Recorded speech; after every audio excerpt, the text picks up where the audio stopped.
All right, here we are. Fraser, how you doing? Good. How are you, Chris? Good, good. We can see your itch.io page for Arvo up on the screen at the moment. Looks pretty cool. I like it. I like the Yeah, color scheme. it came together quite nicely. Gemma has been, making art assets that we needed for the prototype to help get the visual across, and I was like, "Oh, I'll take this for the itch page, and I'll take that for the itch page." So, Mm. yeah, I'm quite happy with it. So this is all Gemma's artwork. Yes. Cool.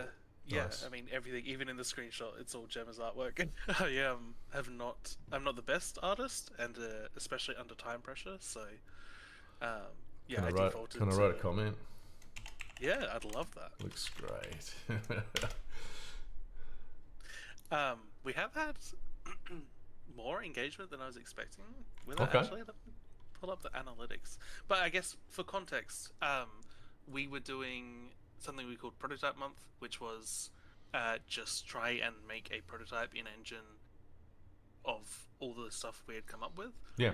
sort of to identify what works, what doesn't, what we're forgetting, like what's missing, that sort of stuff. hmm Um, and yeah, this is the product of it.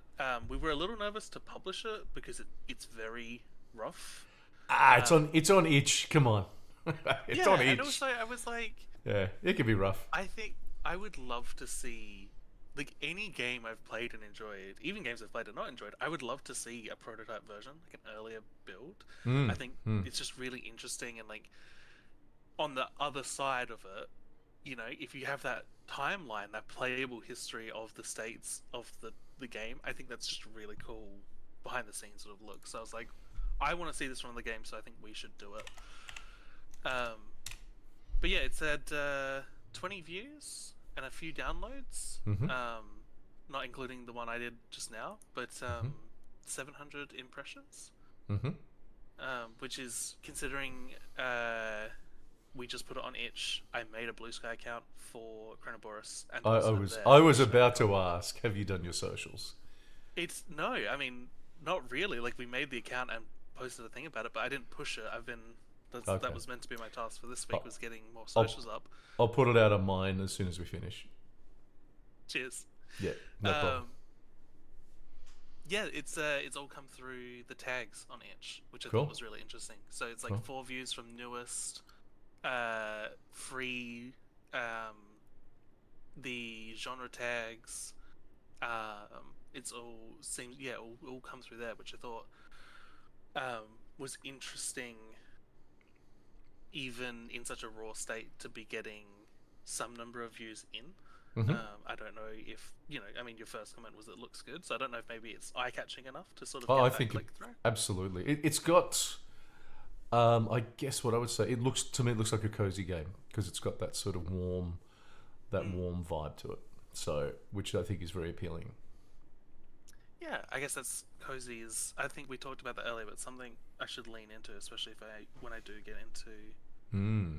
the social media stuff and pushing it, because Yeah. I forget that can be that especially has been quite a steady sort of trend I think for games, especially Mm-hmm. like indie games, is having that cozy vibe. Um, but yeah, that's that. We've had to sort of outsource a lot of the stuff to it, so you can see all the controls in there, and my you know trying to keep it simplified explanation of the active shift mechanic, Uh huh. Okay. because none of that is in there. Things like prompts for interacting, sort of were second to trying to make the car work. Hmm.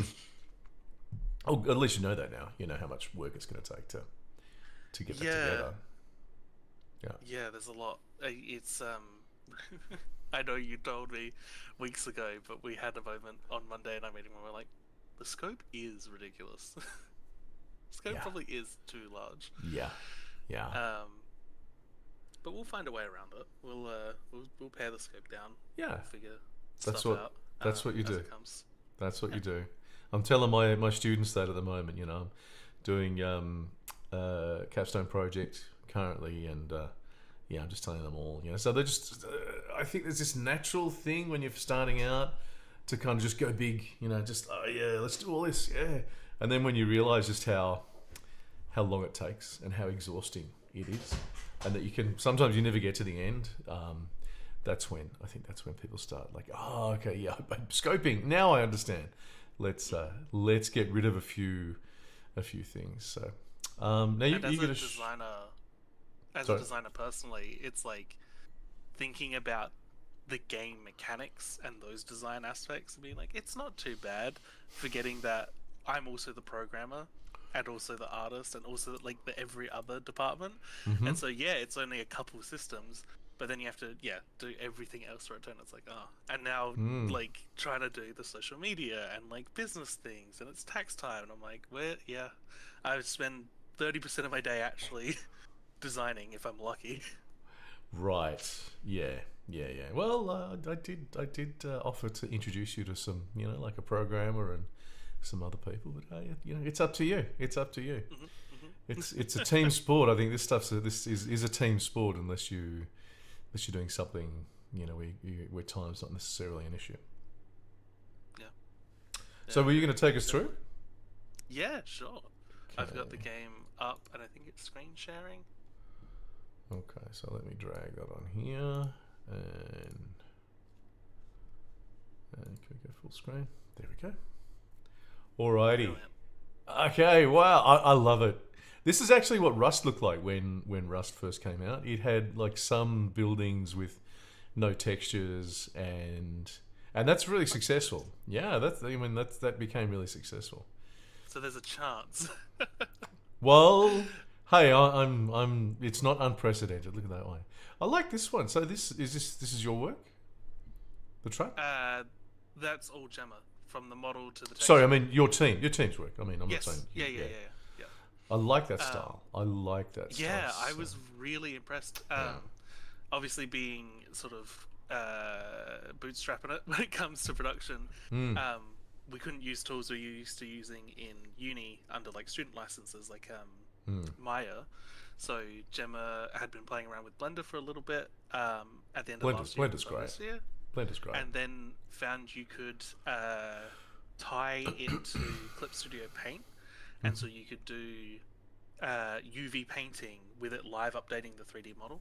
Yeah. And so that's how they've done a lot of the texture work. And Nice. I think it looks really quite cool. You know what it looks like. Something straight out of Borderlands 2. Yeah, Yeah. that's like the Borderlands series. I think I mentioned last time is I'm just up the hill. Yeah, is something I haven't played, but Oh yeah, like, I I think feel like if you know- recommended, didn't I? yeah, and I will. It's on my list. Mhm. But it's one of those games where it's like the style, I feel like, is almost more well known than the game in certain areas. Like Sure. I've seen their cell shading style bleed through to other things. Oh yeah. I like the way the box is moving in the back. Me That too. looks This is I actually really like that. my first time playing this full prototype, so I think if you this had is some good a sound learning. effects linked to what's going on at the moment, that would be really really good. Just a really nice, yeah. And then bring it in here, and I can hopefully maybe throw it. Oh no! Oh dear! I'm a little too strong for my own good. We had a fun moment with this because all of these environments, I mean, other than the landscape, the environments were built with the cube grid output tool. And then we just fixed up the UVs so that they could be painted. But when Gemma brought this back in, I realized it had no collision. I was like, that's fine, I don't know how to turn the collision on. But I found that there was randomly collision in this doorway. And I was like, oh, how am I going to fix that? Like, I don't know how to go in there and like change that collision detail. And I was like, well, if I can't change the collision, I'll just put a fence in the way and justify it visually to the player. So, Okay. those fun little Don't moments. don't give those secrets away. Everything's if you can't perfect as solve it's meant it, to work be. around it. Yeah, 100%, 100%. So But yeah, so then we can bring the box up here, and currently you get teleported to the NPC that's tied to the delivery. yeah, And then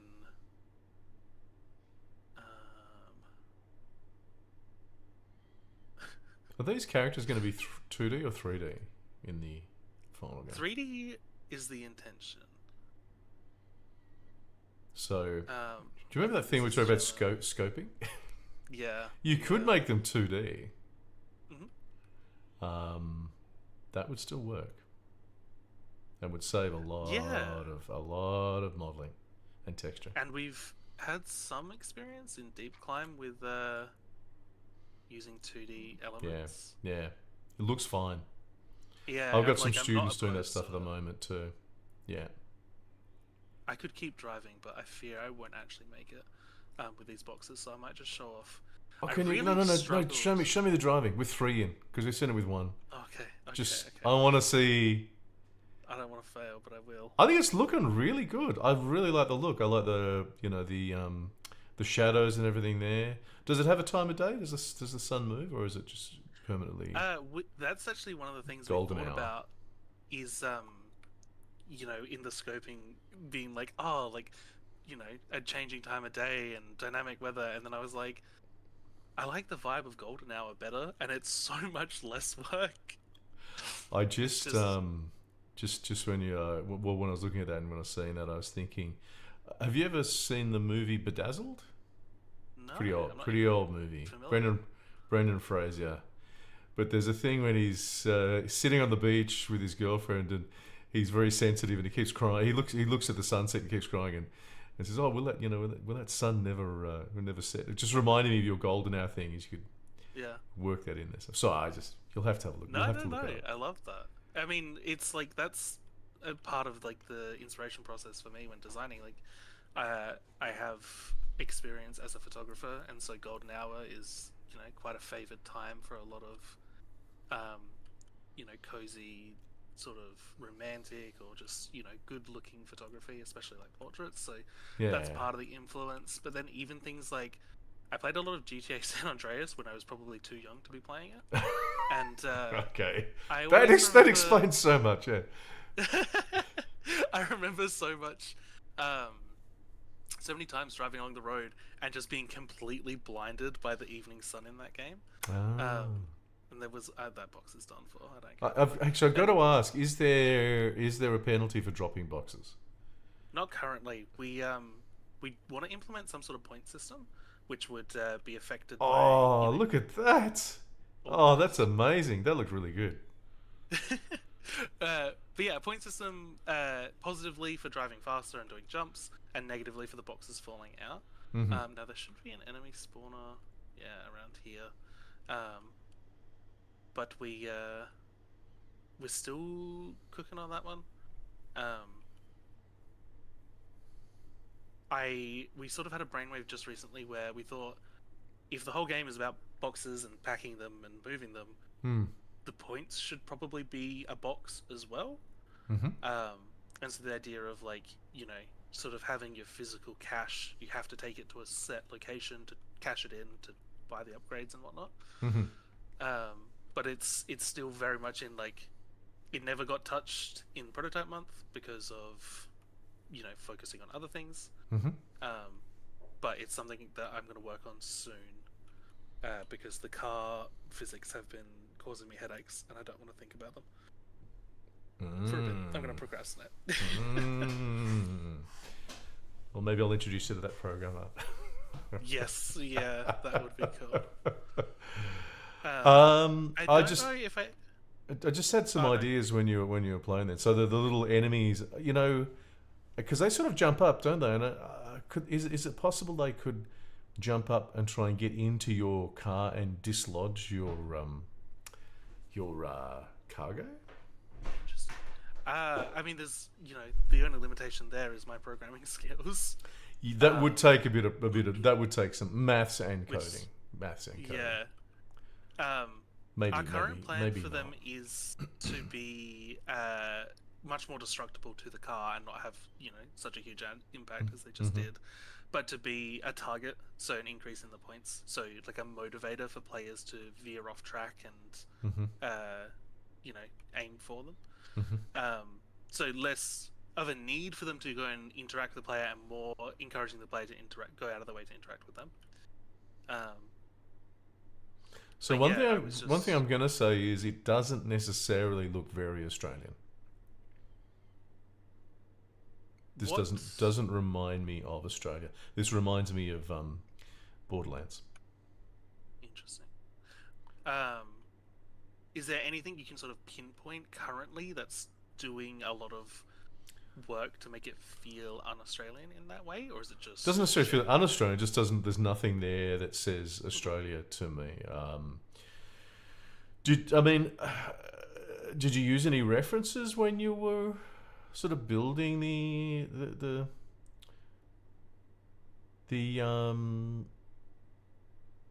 landscape and stuff? Because like, yeah, I mean, there's nothing to me here that says Australia. I mean, you could go the really cliched route and stick a few kangaroos and emus in. Oh, Yeah, stick some emus in, and they run, and you got to race emus. Oh, yeah, there you go. I love that. Um, That's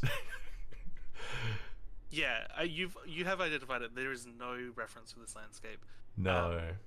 if you remember, a few weeks ago, we ran into the issue with Git where we I were do remember that. Yeah, running out of like file storage space, yeah. um, and so the landscape was the main culprit for that. Um, and so the landscape kind of became this sort of like just this beast that we didn't want to tackle for fear of it just causing more problems than it was worth, essentially. Right, right. So none of this got implemented until sort of the last week in the extension that we gave That's fair enough. ourselves to Yeah, prototype month. But I've learned a lot in yeah. doing this, and I've been having thoughts, even in like the player story that I've written for Arvo. Mm-hmm. I had a moment where I'm like, oh, like I was thinking specifically about this part of the road here, this Mm-hmm. drive, because I was sort of writing about the player moving through it, and I was like, how do I make the drive more interesting? And it's like, they could crash or they could find something or something could happen, but I was like, ultimately what that means is the road needs to have a disruption in it. So somewhere on this straight path there needs to be a reason to not be on it. And Mm-hmm. so then my brain finally kicked into like a design thinking, and I was like, oh, that just a little click on like how I can design landscapes, which is like funny because I'm like, I've thought about that for more urban um, landscapes that aren't for like driving in, Mm-hmm. but it just hadn't clicked for these terrain tools and the driving in the game, and I was just like, oh yeah. So um, I'm not sure that I followed you yeah, then. Sorry. I can you? is my mic cutting out? No. I got distracted. Oh, that's so fair. I just got um, distracted. no, just essentially thinking about what I consider to be like first principles for like level designing. So Mm-hmm. if there's a straight road that the player can take to their destination, they will.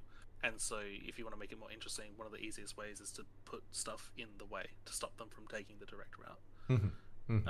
So thinking Okay. about this road, it's like I could put any sort of obstacle in the middle that would Yeah. cause them to make a choice to turn one way or the other. But I do want to look into things like Borderlands because So I don't know. actually, Borderlands. Which one was it? Uh, the one after the pre-sequel, Borderlands pre-sequel, is actually kind of set in Australia. Kind of set in Australia. Well, it's on the moon, but Oh, okay. it's also in Australia. It's based in Australia. Have you ever, after you finish here, you should do a search on YouTube for the Boganella gun. Yes, you told me about this actually a little while ago. I mean, it's Yeah. just, and you're from rural Australia. You would. Hmm. These are the people you grew up with. Yeah. These are I mean, it's quite. Yeah, it's definitely. Oh, you're out. Oh no, you didn't make it. Almost.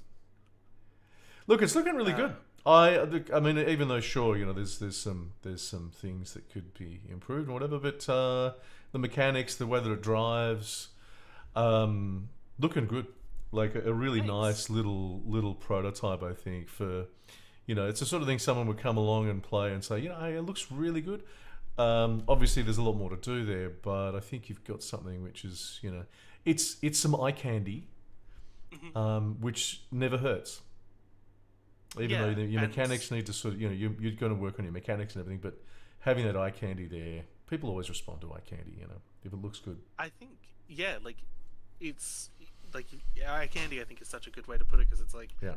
we have that frame for when we're applying for grants and trying to show it off and social media posts. It's like, well, you kind of need to have something to show. It can't just be design documents because most people will bounce off that. But also Mm-hmm. for us, like that was a big part of this prototype month. Is it's Mm. like we finally have something that we can be like, "Ooh, pretty! We made Yeah. that." Yeah. And so sometimes, yeah, we were just sort of getting burnt out, and this has been a good escape. It's great for sort of motivation and everything as well, isn't it? Yeah, big Yeah. time. Yeah. We said in our Monday meeting, we're like definitely going back to design and like Yeah. thinking about things before trying to implement them, so we don't waste time. Yeah. But taking time to also keep implementing things to get Yeah. that sort of sugar fix, the little Yeah. like short-term reward. And getting it done within a month, 4 weeks, wasn't it? That's really good. That's pretty impressive as well. Yeah, technically a little bit over, but I was in Sydney for and then had family for most of that week, so like Mm-hmm. if you even it out, almost square on a month. Yeah. Yeah. So really good, for within that sort of time boxing, to have Yes. something like this, which you can touch it, you can feel it virtually, obviously, but yeah, it means so much more than just as you were saying before, your design docs can only say so much. Yeah. Yeah, it tells me a lot too. So I had no idea, that the vehicle would actually look like that. So Oh, it's got no collision. Interesting. Um, how can you have no collision in Unreal? That's it's not Unity that sort of says, oh, the collision is optional.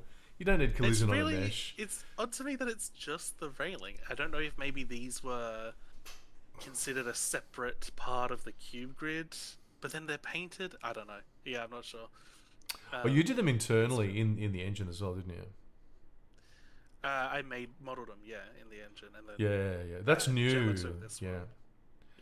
Yeah, yeah. it's been interesting. The UVs are a nightmare, and took quite a bit of Wouldn't finagling to surprise get me. them functional. But Even in a proper modelling package, UVs are a real pain in the ass. So that doesn't yeah, I put surprise me. like 3 podcasts on and just sat there with I sewed everything together, and then I went in and split all the ones that made sense. And oh my god, though, there are some in there where it's like it's made choices when you're building it, Mm-hmm. and so you'll find like nanoscopic little UV seams, and so I've split Yeah. every other UV seam, but it was too small, and so then I had to fine tooth comb go through it. I'm looking at the UVs, trying to like see the matrix code, and eventually I'm finding it. Oh I'm like, I did this goodness. to myself.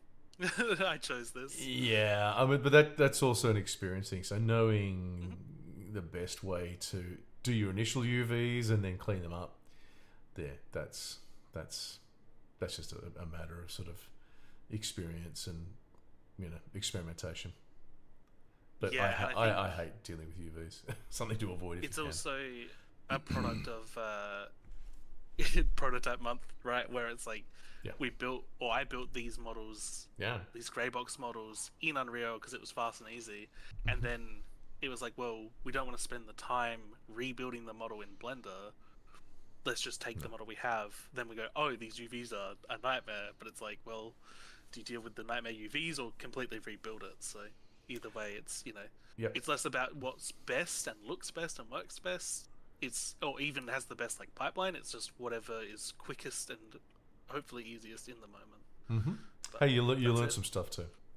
Yeah, You learned some definitely. stuff. You probably won't do that again. Nope. Hopefully not. Yeah.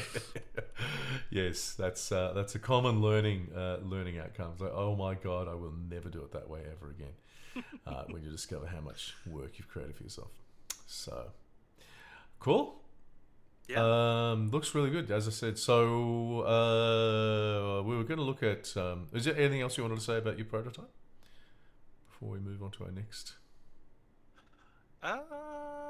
No, I think I'm happy. I mean, Cool. if anyone watches this and decides they want to check it out, it's available. It's oh, is that interesting? I'm gonna ignore that. Pretend I didn't see it. It's I think it's itch.io/arvo. Yeah, we had it. We had It's it up before. Just. it's pretty rough, but if it looks interesting, go ahead.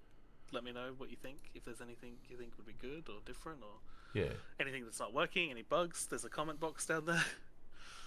So it's is it chronoboros.itch.io/arvo? Is that how they get to it, or Yeah, is there that's another right. way? Can you just do a search for Arvo? Will that bring it up? I'm not sure. I haven't tried. I made it and then I instantly bookmarked it, and And that's that's been my it. go-to.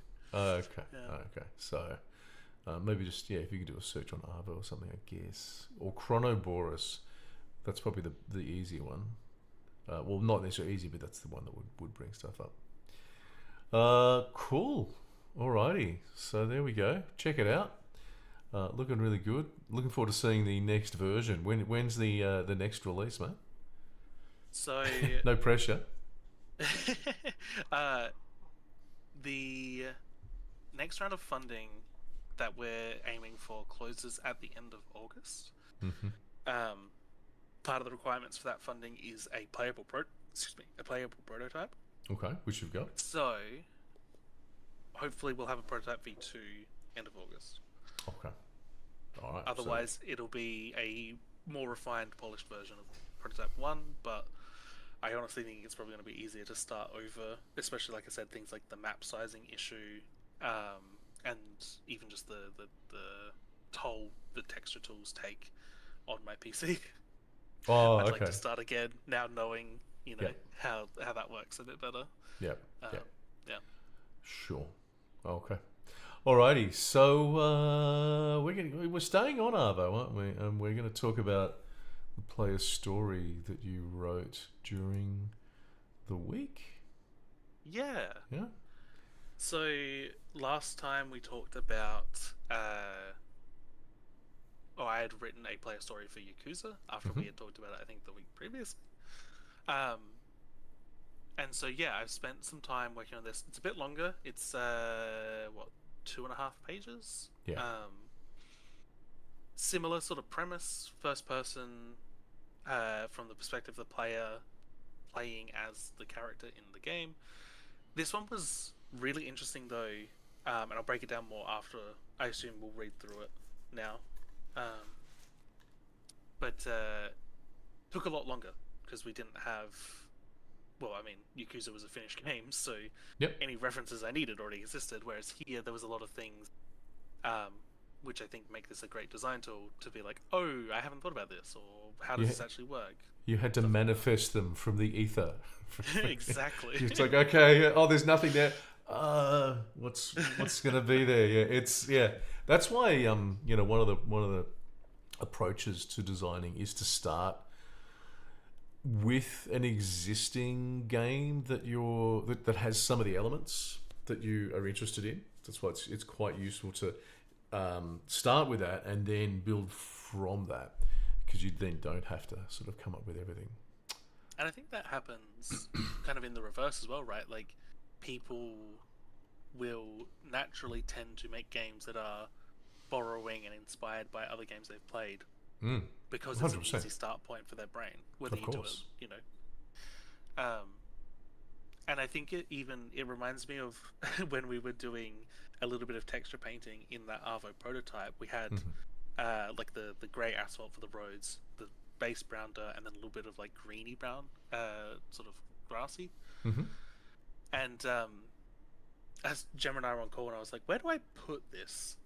And Gemma's like, I don't know, just wherever. And I couldn't just wherever it. And I think it is a part of my design approach is I kind of need some justification for things. So I was thinking, well, we're in the southern hemisphere, so the sun's on the north more than the south. So, and it's I don't know. I don't because the sun was setting. I was like, well, I'm gonna put all the grassiness on the south east sides because in my mind those would be the coolest, and Yeah. at the base of hills where water would collect. And so I often use like some sort of judgment, some sort of Reference. anything that can Mm. provide a justification for why I'm creating something. And Um, that's usually the best way to do it. So if you are basing your design on some kind of reference from nature or even sort of maybe architecture or something, it just seems to work better than something that just comes out of your mind somewhere, like just out of the ether. Um, yeah, I mean, I think pretty much everything that I see, you can kind of tell when they're based it on something solid. Yeah, and Cool. I think you can see that sort of it's almost like pareidolia in that way of like our brains can quickly pick up on patterns that are truly random and patterns that have some sort of consistency to them, Mm-hmm. and we can quickly identify like, wait, this was intentional. It's not just random. Mm, In that mm. sense. So I'm actually looking forward to seeing this after having seen the demo or the prototype because it's yeah I think it's going to be an interesting because I hadn't played um, what did you do last week Yakuza. Yakuza. Yeah, I hadn't played Yakuza, but I'm very interested to see this now, and I've got a reference in my mind with what you've done. So do you wanna Yeah, make a I'll jump start? right in. I pull up to an overgrown servo, a hub for the locals. The pumps are covered in orange rust and red dirt. The smell of petrol persists despite my ute being the only car on the road. I drive along the well-worn tracks in the soil right to my parking spot. The hum of the engine settles as I jump out, swinging the old door behind me. The spotless footpath surrounding the building stands in full contrast to the filthy pumps and offers a pleasant walk to the door. The large display windows are covered, obstructing the harshest of the sun's rays from penetrating the interior, but the warmth of conversation still emanates through them. The automatic doors bounce and stutter open, revealing a cast of anthropomorphized machines. To the left, rows of aisles hold bays of food, electronics, and other road trip essentials. While each item, and even the shelving itself, looks older than me, not a speck of dirt can be found. Placing one of these ancient tins back into its spot, a tired-looking self-serve checkout holds a feather duster and turns my way with a smile. Their now free hand rises slightly to wave in my direction, poorly mimicking the lizard on their shoulder whose arm is raised much more enthusiastically. To the right, the retro chairs and tables have been stacked high against the windows. In their place stands a burly box AC unit, whose laugh comes out as a deep staccato chuckle in response to something the much smaller pie warmer standing next to him must have said. Directly ahead, the menu offers a range of hearty food, nothing costing more than a couple bucks. Standing below them, behind the counter, a large, clear, plastic domed head with a bright red spot smiles welcomingly. The bubblegum tower calls out, "Hey there, back again?" as I step closer. "Look, I got another delivery for you. A couple boxes, gotta go up to my friend at the quarry. You know where that is? Near the lighthouse. There's a hill. Top of the hill's an office.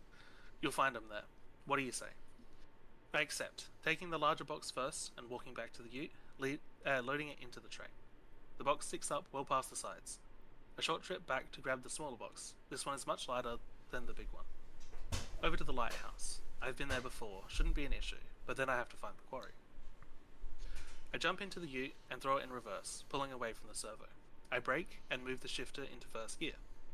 As I get back on the old highway, I come off the gas, shifting into second, and wait for the revs to be just right before punching it. A perfect shift. Flying through second, I come off the accelerator again, shift to fourth, and accelerate. Fourth? Shit, I skipped a gear. The car is shaking, complaining, throwing the boxes in the back around. I come off the accelerator into neutral as I see in the rear view the larger box tilting dangerously over the side, like it's looking for someone gone overboard before it settles back, flat in the tray. Third this time, then fourth, and up to fifth.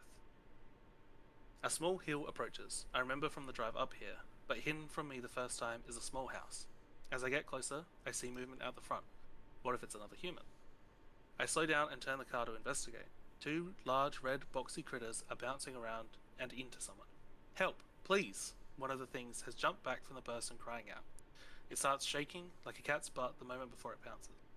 I gun it, shifting gears perfectly to get as fast as possible before slamming the bumper into the critter. Sparks shoot out as it goes flying, exploding into dissolving particles when it hits the ground. I jump out and grab the other one with all my might. I heave it into the side of the ute, where it too explodes into shimmering red light. Thank you, thank you. I wouldn't have lasted another minute with those viruses if it weren't for you. A pokey machine works its way upright. I've seen a few sentient machines now, but none have looked as bruised and beat as this one. Don't look at me like that now. She'll be right. I was just finishing a fence to keep those critters away when they jumped me. Even the slightest touch can hurt someone like me. Good to see they don't have the same effect on you, though. She looks at my hands and compares them to hers, which are noticeably worn from the encounter. You'd be doing the community a great favor taking out any of those viruses, you know. I'm sure people would do anything to help knowing you were keeping us safe. In fact, take this to the servo where you just came from. They can fit it to your ute. You should help out in the future, and consider it my thanks. I take the package and set it into the tray with the others. I'm back on the road in no time. Shrubs fly past the car while the hills in the distance meander along the horizon. Golden hour light soaks the landscape in front of me, pink, red, yellow, and green. In the rear view, I can see the brightest stars peeking through the deep blue.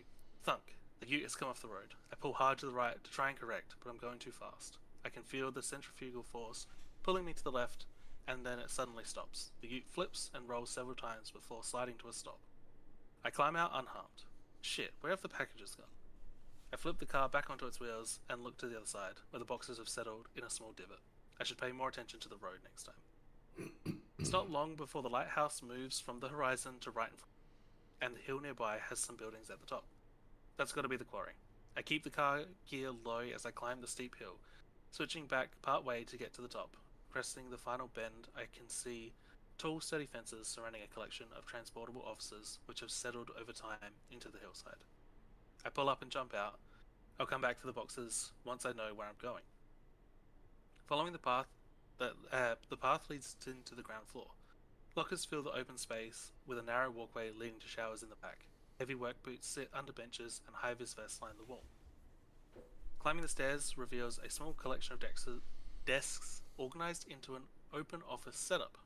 A letter lies flat on one of the desks. A note to all employees, it reads. Acquisition, liquidation, bonus. Looks like the quarry was bought out by another company and the workers were offered large bonuses for resigning, but it doesn't look like anyone took this place over. Across a ramp and through another building lies another room, this one occupied by a single desk, clean and polished shining. Two small bundles of papers flank either side of the desktop, and several filing cabinets frame the desk from behind. As I step closer, I can hear a buzzing sound growing louder. Shroom! Something comes flying in from the door behind the desk, slowing down to hover over it, scattering the paper onto the floor. A desktop computer with a monitor for a face looks directly at me. Delivering? Delivery! The voice cuts through the hum of the QWERTY wings. I saw you coming. You can leave the boxes on the balcony behind you. And let me know when you're done. The computer flies back out the door, a corded mouse trailing behind it like a tail. Stepping back outside, I notice the delivery zone is directly above the front door. So when I grab the boxes from the tray, I line it up and throw the box. It begins to slow in the air, arcing perfectly to land gently on the upper floor. I walk the smaller box up through the building. This time the computer is waiting for me. Upgrades, upgrades! With these storage expansions, I can track your times. The computer swirls around in the air and faces the back door. Looking out, I can see a long drop to the old quarry proper. Piles of cut rocks are spaced around the flat surface. Race, and I'll time you, and I'll reward you if you're fast enough. Maybe I'll come back. At the very least, it'll be good practice. Thank you for the delivery. Payment for service. I pick up the small box from the balcony and chuck it, bouncing and then landing it into the U-tray. Nice. Arriving back at the servo where I started, I divert from my tracks, instead pulling into the workshop. The bubblegum tower comes out to meet me. Heard what you did for Pokey. Cheers for that. Now let's fit this upgrade. The robots get to work, and before long, the plastic bumper has been replaced with a steel bull bar. That'll let you tackle the viruses head on. Should be a hell of a whack when you run into one. Find anything else like this, and we'll happily fit it for you. I appreciate that. It's nice to be rewarded for my effort.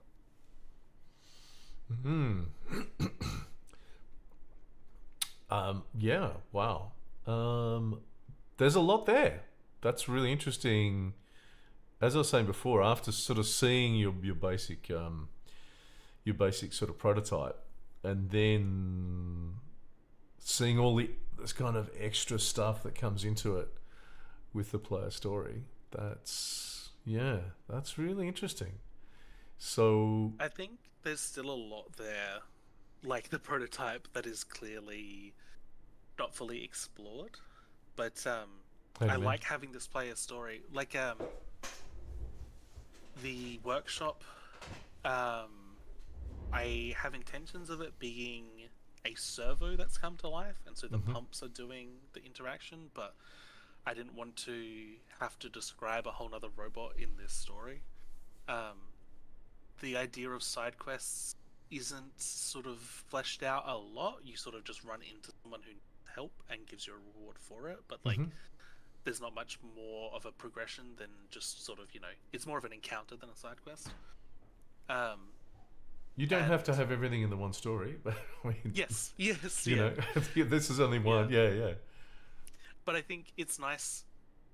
I'm happy with how much I've been able to fit in this. Mhm. um, because it's really easy to read it and see the broad ideas, and then be able to highlight that and say, okay, in like we talked about last week, it's like you can highlight the area and then be like, okay, now I'm going to dot point it and like write it out as like a functional guide rather than this sort of narrative Mm. uh, Yeah. Yeah. exploration. I would actually say that you could, in fact, create player story like sub player stories out of this player story itself, because there's a lot here, and you could certainly flesh that out. I would have thought, Right. Yeah. yeah, because there is a lot here. Yeah. So you could And I even guess go that's into some of the things I was thinking of. And you probably need to, in a way, if you're designing a game, like, interactions. How do the interactions with the robots work, for instance? So you'd need to have a whole section detailing that. Starting perhaps with maybe even a number of player stories, thinking about different scenarios of how the NPC interactions might work, and then going down and detailing that using game actors and those tools. Yeah, I guess what I'm hearing is like not being afraid to step out of sort of the direct immersion. I feel like a lot of my writing has been the player is fully bought into the game, and so the Which is good. narrative is one and the Yeah. same. No, I think this is a really good place to start. Mhm. I think what I'm seeing is that, so the next sort of step would be perhaps to do those sub player stories. They might be a little drier. They might be a little more matter of fact, rather than describing the sort of feelings. They don't have to be completely devoid of all the other stuff as well. But if you consider you're going from player experience, the idea is to go from player experience to a type of diagrams and documentation that your development team can use. So you can sort of see you're going through. You're trying to get more kind of down to the brass tacks as you go on.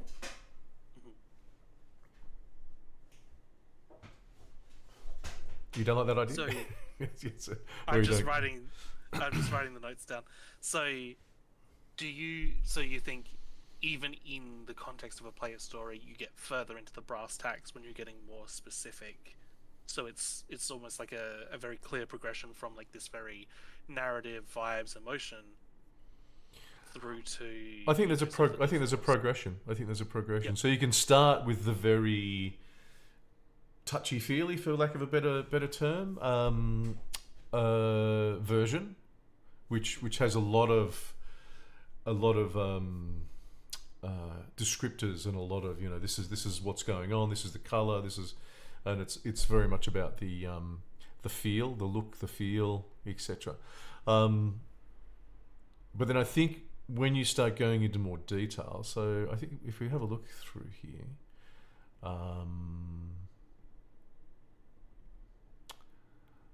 yes, I mean, a lot of things come up that are going to need more detail. I think that's what I'm seeing here.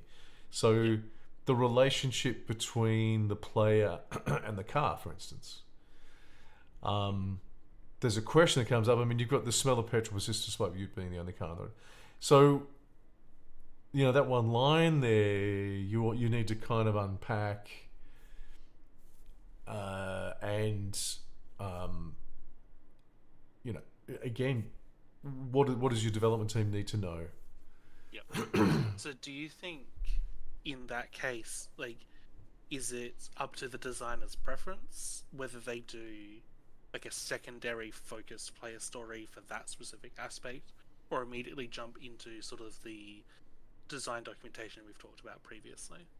No, I think you really need, like, again, as a design tool, I think using a player story to go into the relationship between the player and the vehicle would be really useful.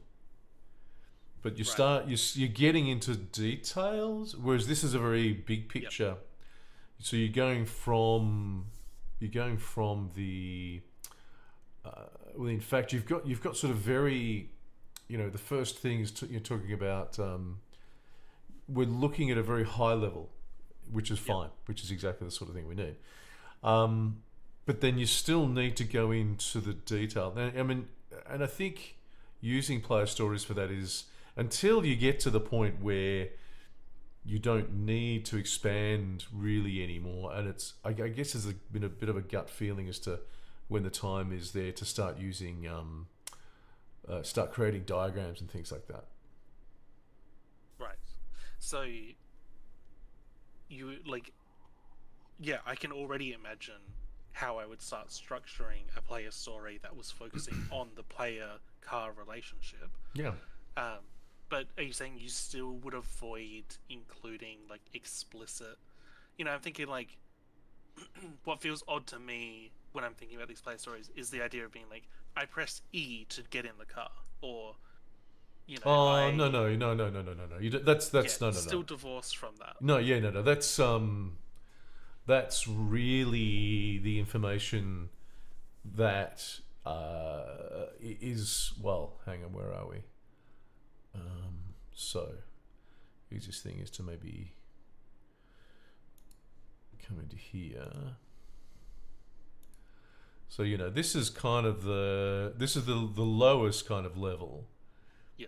And it's this level you're talking about, press the use key and all that sort of stuff. This is very obviously this level is very very much the pragmatic, descriptive, diagrammatic sort of level. So we're talking about game actors, the relationships between the different game actors within that experience, and in fact, actually, let's go to the next level. So we've got that player experiences here, and we've got the photo puzzle experience. So, so we've got kind of here, this is the description. So, it's not exactly a player story, but it's kind of giving us the same idea. It's telling us what's going on. We can look at a high level. So we've got the player avatar and the photo frame puzzle, which is going on here. And don't forget, this is only one little puzzle in a game. So this level of detail is kind of what we need. So if you can think, for your game, you've got your player, your avatar, and there would be maybe a delivery. Would that be, or might even be lower level than that? So you might actually describe these. You might separate out like a pickup, for instance, and then a delivery sort of thing from the mechanics. Yeah. So there's the player experience, which we talked about, and then we can go to the, so within that, so this is describing the actual experience, and this is quite low level, and then we go to the actual where we start doing our detail. So this is the photo frame puzzle. You can see the description is getting more matter of fact, pragmatic. So this puzzle is inspired by traditional jigsaw puzzles where the player is presented with something. So we don't have player stories here. It's describe what's in it, with as little fluff or as little flowery stuff as we need. Because if they want to see that stuff, then they can go up to the next level. They can go back up to here and say, okay, hang on, what are we doing? And even if they don't kind of understand how that works, so then if we've structured it correctly, we should be able to go to the next level up here somewhere, and understand where that fits within the whole as well. Does that give you a better sort of idea of what I'm talking about? Yeah? Yeah, 100%. Yeah. So I think that's kind of exactly what I was trying to wrap my head around. It's you have your player story like this, which is that really high level, like you said, it's like broad, sweeping understanding, and then you should be able to identify certain aspects, get more details about it, but still in that narrative sense, and then eventually you work your way down where it's like you said, here's the diagram, you press the use key. Yeah.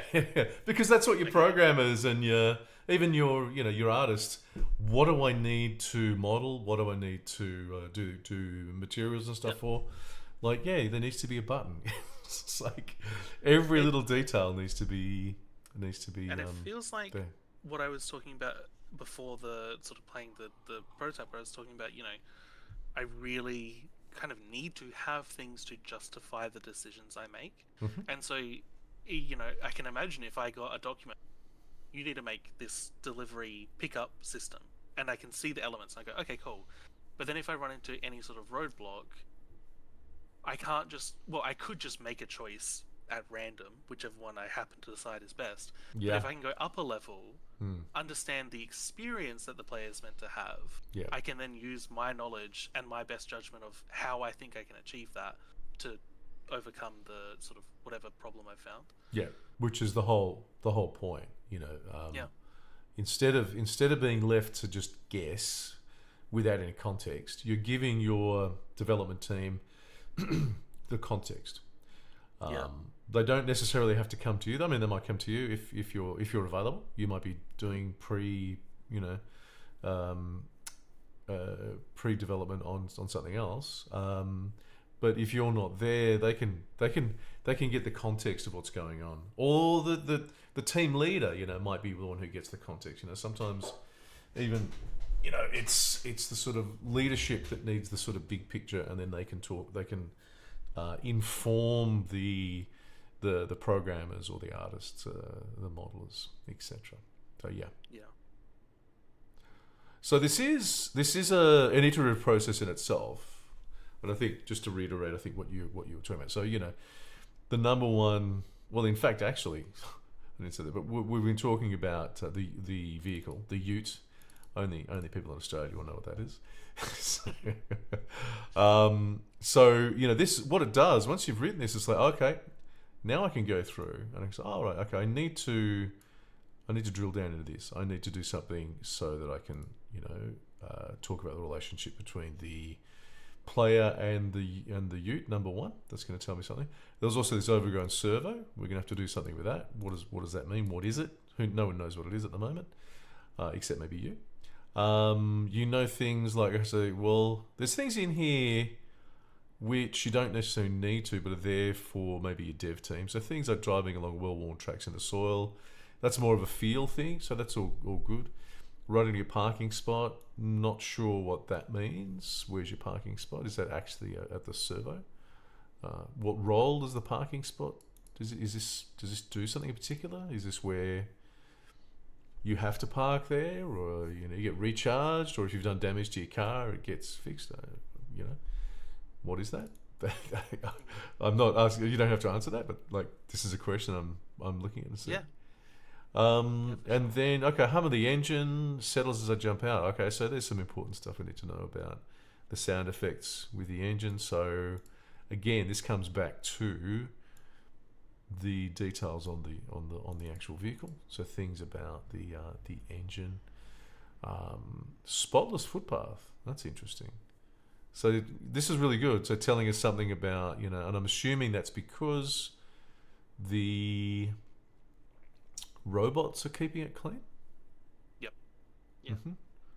So there's Is probably there- going to be something there when you go and start focusing in on the robots. Then of course that's going to be part of who they are, what their personality is, their player story, if Yeah. you like. Yeah.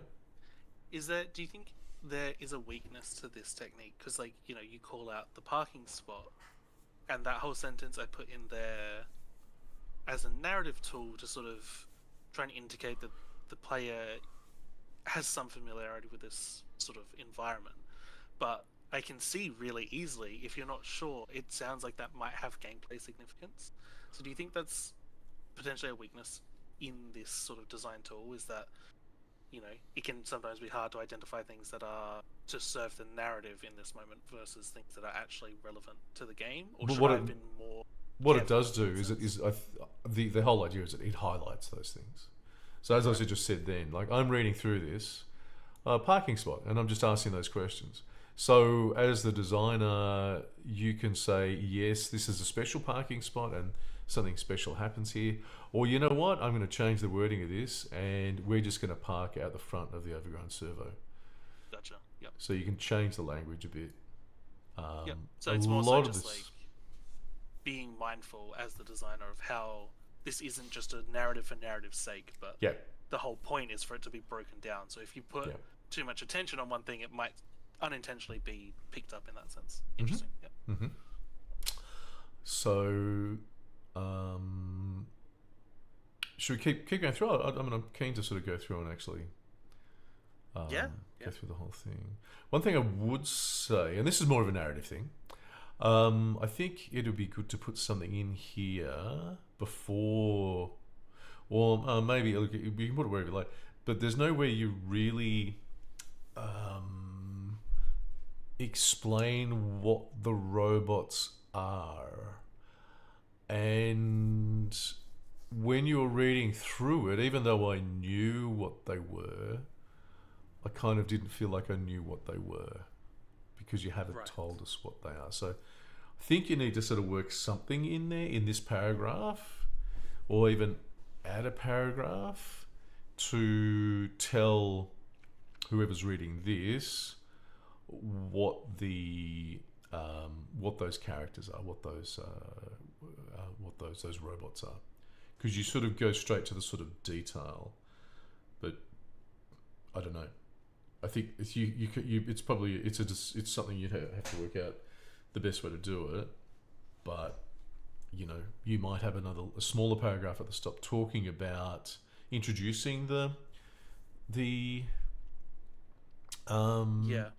and I think you've told me they gain sentience in some way, so I think you should probably include that Yeah. and explain that they are things that were sort of automatic machines previously and they gain sentience somehow, and I think you need to include that just for clarity.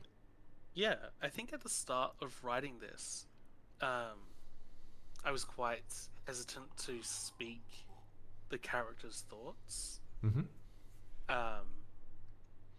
But I started using it a bit more towards the end, and I think that I might sort of use that as a way to help add that context for the reader. Sure. 'Cause, I feel like it's one of those bits where it's like I forget that I'm not writing this for myself. I'm writing this to explain it to others. Yeah, cool. So as long as that makes sense. Yep. Yeah. So just actually, look, you've got your first sentence there. So you want to turn this first sentence, which is kind of doing that. And to be honest, I do this as well. I find I just you know what, why write a paragraph when a dot point would suffice? But you need a paragraph. Yeah, Yeah. I do this as well. So you need to turn this kind of into a paragraph talking about. So instead of just saying anthropomorphized machines, which you know what they are, but for someone else who doesn't know, explaining that. So Yeah. and then go into the next part. So okay, so he's actually in the servo now. Yeah, is that Yep. correct? Hang on.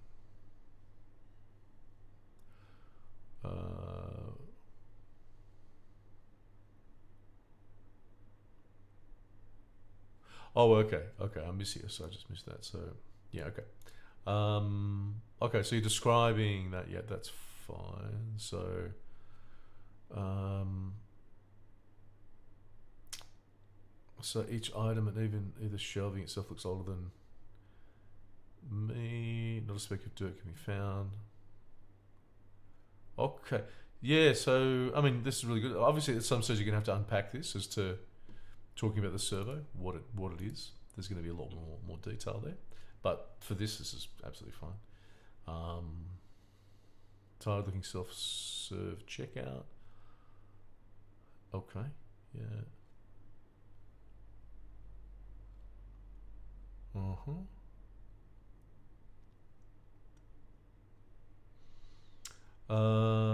Yeah. So I think this whole paragraph's about introducing a lot of these robots. Yeah. Yeah, I think in my head we have, like Gemma and I have talked about this idea of there being quite a cast of characters and placing some importance on sort of, you know, them as characters and not just sort of quest givers. Mm-hmm.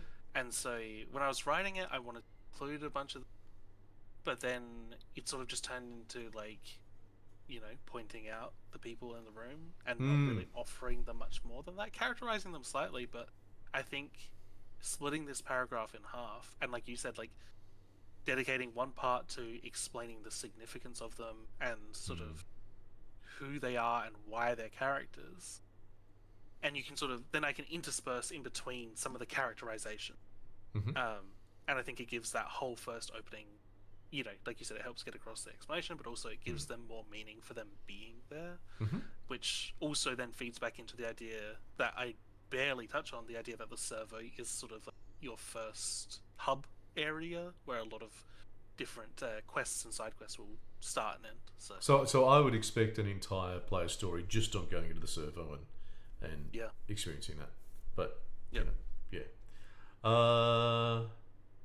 Yeah, I mean, I think you can probably see, you know, what I'm saying is, what you're going to be doing is taking this and just expanding upon it and getting more detail and more information, and then once you've got all that, I mean, it's, you know, it takes time. It takes quite a bit of time writing these things up, and then you're going to get to the point where you've got all that information there. So you're talking about the servo. You've got the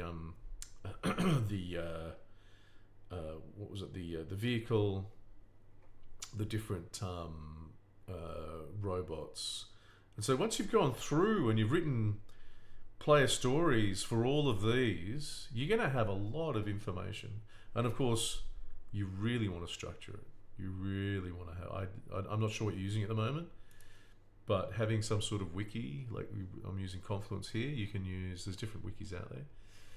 I would definitely recommend having them, you know, here and putting them in this structure early, and then you can start creating your sub pages as well, so you don't have to sort of redo any of this stuff.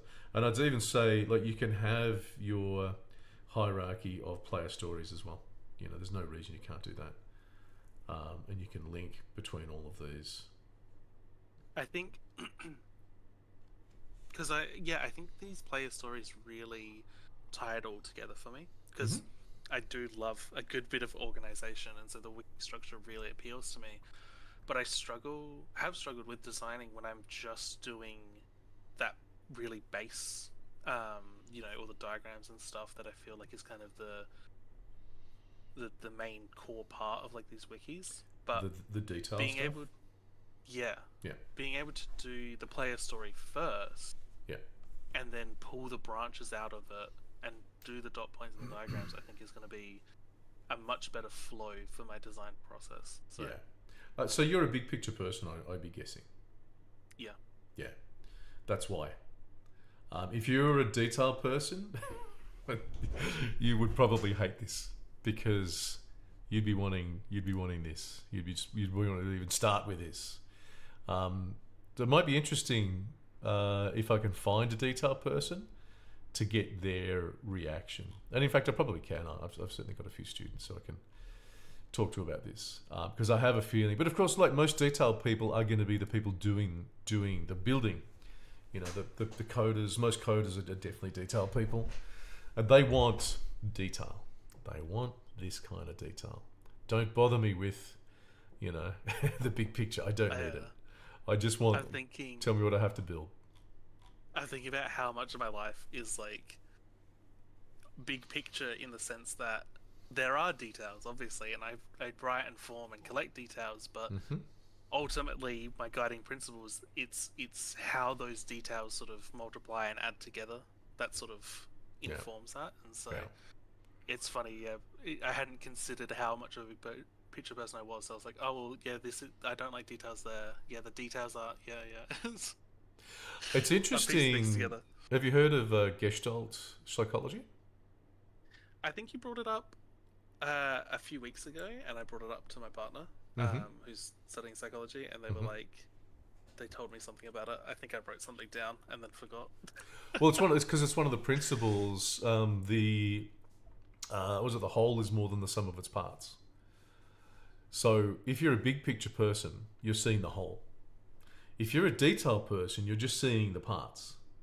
Right. But if the whole is more than the sum of its parts, then you have to be able to see the whole to really understand what it is. If you just see that one part of it, like if you just see, you know, the photo piece, then you don't really understand what that means. And that's the whole idea of Gestalt psychology, is that our brain, actually I'm not going to go into the detail of it, but our perception, you know, there's a whole lot of issues with perception and how we perceive things and how we perceive the whole. We don't perceive, you know, think of a human being. You don't look at a human being as a collection of organs. Sometimes they do, and it freaks me out.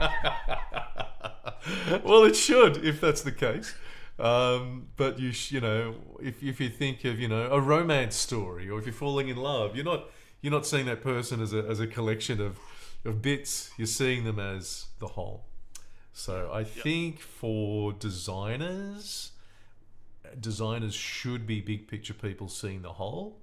The builders need to be detail people who can build the parts that make up the whole.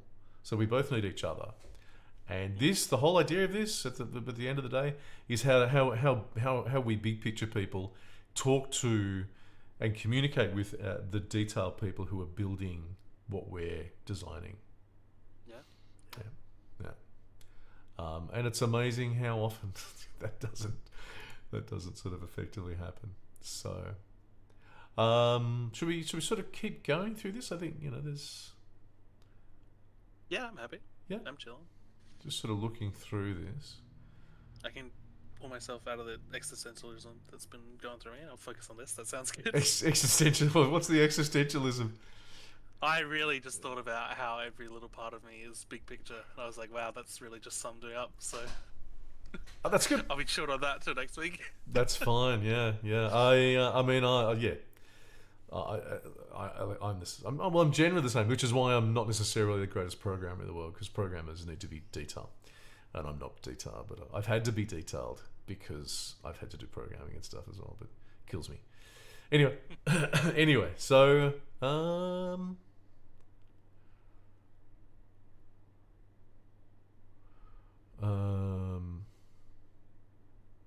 it's funny, I'm just reading this and I'm thinking about the prototype, and I'm thinking about, so, you know, I've got a couple of boxes for my friend at the quarry, and I'm thinking about the image of you driving and those boxes bouncing around. I think you need to include that somewhere in your story.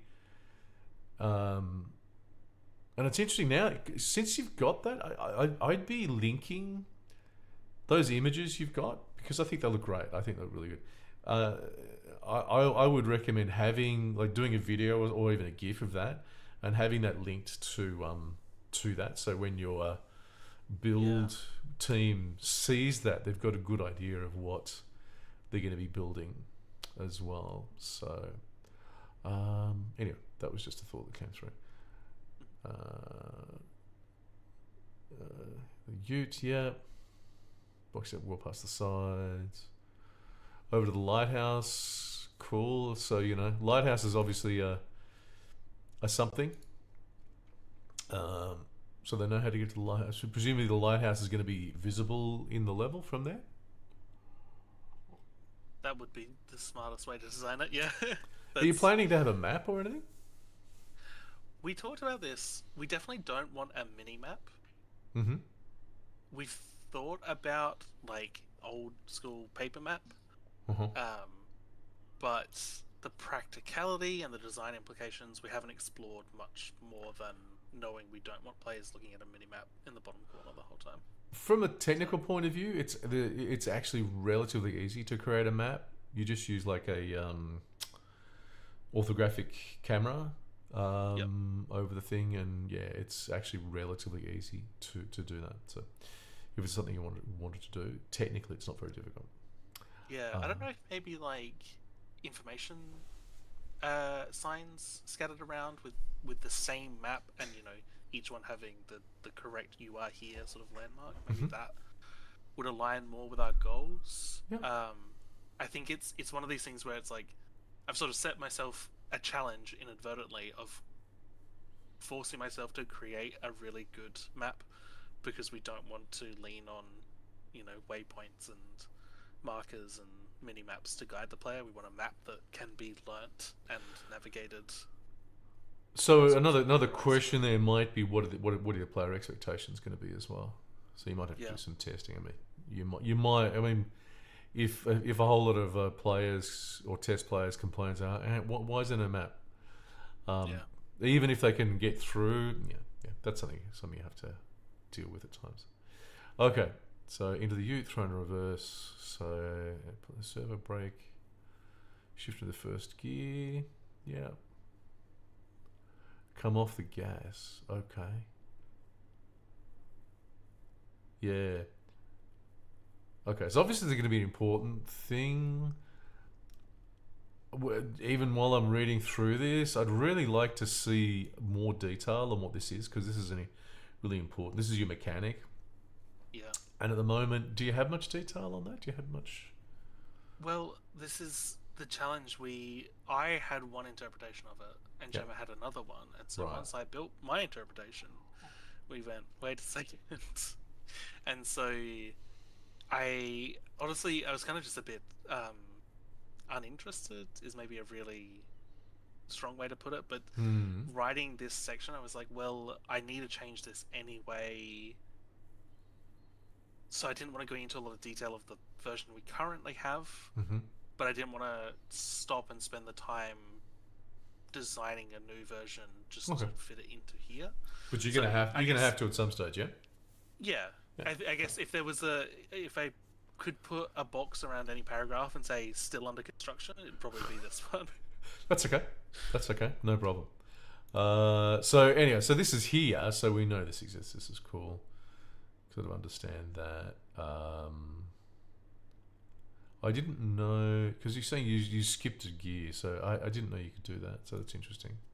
Whether that's going to be the case in the next version. Small hill approaches. Do you have gear shifting in the current version? Yeah, so currently it's 1 through 5 on the keyboard, not like the numpad, the numpad. We'll select the gears 1 through 5. Right. And so, yeah, that specific sentence is a bit of a mix of the new idea, which is the idea that you have like an upper and lower range, and trying to drive in those, if you're not at the right speed, will cause it to bounce. And then the other sentences is with the current version where there's just a hard cap. Like if you try if you throw it into fourth and try taking off from nothing, the car just won't move. Still, yeah, that's sort of what I mean by like under construction. We're still trying to figure out exactly to do like a perfect shift. Yeah. Okay. Okay. I hear you. I hear you. That's fine. Cool. Let's move on. Yep. Okay. So you box it. Yeah. Okay. So yeah. Again. So these things you're gonna have to go into detail. Oh, excuse me. Here I didn't quite understand what you're saying. Jump back for that bit. Like, I think maybe. Excuse me. Yeah, I think you need to maybe clarify this a little bit. Just like the action of it is just not clear. So, ooh. Excuse me.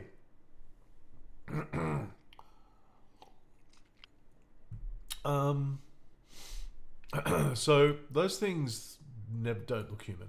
So that just doesn't make any sense to me. In your like, why would he think that he doesn't look, they don't look human? So that doesn't make any sense to me. And then you even go and say large red boxy critters. Like, why is he thinking that they look human? They're red boxes. Like, who's gonna mistake that for a person? So that's, I guess, just a bit of a cognitive dissonance kind of thing there. Yep. And then hang on, bouncing around and into someone. So hang on, all of a sudden, yeah, what? So I feel like you need to. What do you mean? Like, again, I think you need to expand on that. Yeah, that to me, yeah, that sense. I feel like you need to. There needs to be more. Needs to be more. I think I was maybe trying to fit too much into too little. Yeah. I understand that. And I see what you mean. In that when that happens, it's fine for my brain because I know how to fill in and I can pull that out. But if you're reading it, trying to understand, it's like you're just missing parts. Yeah, for sure. Yeah. So you also said the person. I'm assuming this is a robot. So as well, yeah. This one just feels a little bit undercooked, I guess. I think you should probably just come back to this one and give it another go through. So, slamming the button. Okay, yep. Sparks flying out, so that's good to know. Exploding into dissolving particles that hits the ground. Ooh, ouch! I didn't think you killed them. Yeah, the viruses explode. Oh, okay. Poor viruses. I guess because I'm thinking the sort of what were they, the turrets? The Franken cubes. Yeah. Oh, you're not going to kill them, are you? The poor little things. No. Anyway. Well, some people do. Do they? How do you kill them? I didn't think you could kill them. Into the emancipation grids at the end of the test chambers. Oh. And they dissolve. Oh. Yeah. That's true. Yeah. I thought about that. I see what you mean, though. If you're cruel, you could do that. Yeah. So I'm just looking at the time. We probably need to wrap up a bit, but yeah, look, really good. I think really good sort of first take of this. As I said before, I think some of it you need to sort of. I think I've given you enough to maybe sort of revisit it a bit and expand things and maybe even you could. Don't be afraid to even break it up a little bit if you feel like you want to spend, because this is pretty long. This is not short. So I mean, if you think that it's worth breaking it into sort of a number of different player stories, I think that would be fine. I think I would. I feel like my goal was like start and end of a quest as sort of the arc for the story. Mm-hmm. But then, because it's the first one, every single thing kind of needs explanation. Exactly. And so, yeah, I can see what you mean. Like down the line, I can see it where it's like there's a version of this which is much tighter and reads much more interestingly because there's less stopping and explaining and everything is a bit more developed. But each part has its own sub-player story that you can go into to get more information on. Said the player and the card relationship, the robots, the servo, like the delivery system. Yeah. It's just trying to do too much into small or almost, I guess, cognitive overload in a way. But too much, it's good to start with too much because you can easily say, okay, I'm going to pop that bit out, I'm going to put that up there, and I'm going to give that its own story, and then you just end up with sort of your more stories with going into more detail, and so that's not a bad thing. Not a bad thing, and it is it's an iterative process, like so many things in game design. It's very much that iterative process. So looks good, as I said, for a first draft, I guess. Yeah, you've got the feel and everything, which is really important. Is certainly there, and I think you've captured that.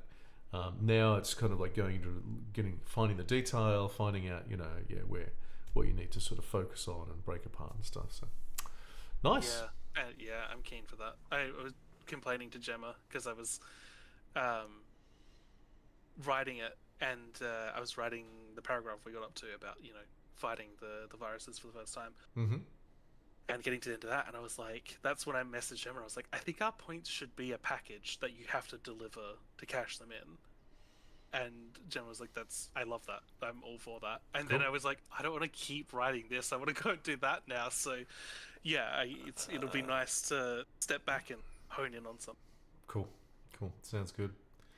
Alrighty, mate. Let's wrap that up, and we'll be back next week, and we'll get to see the next step. Is that okay? Look, it'll be a time pressure, but I think that's what I need right now. So yeah, let's say we'll see. I'll have something to show next. Yeah, it'd be really good to see. Even if it's not finished, what would be nice to see would be where you're at with this next. It'd be really good to see that progression, actually, even if it's not complete. Yeah, no worries. Alrighty. So we'll wrap that up. Thanks everyone for coming. And we'll catch you guys same time next week, yeah? Sounds good. Alright, fantastic. Catch you guys all later. See ya.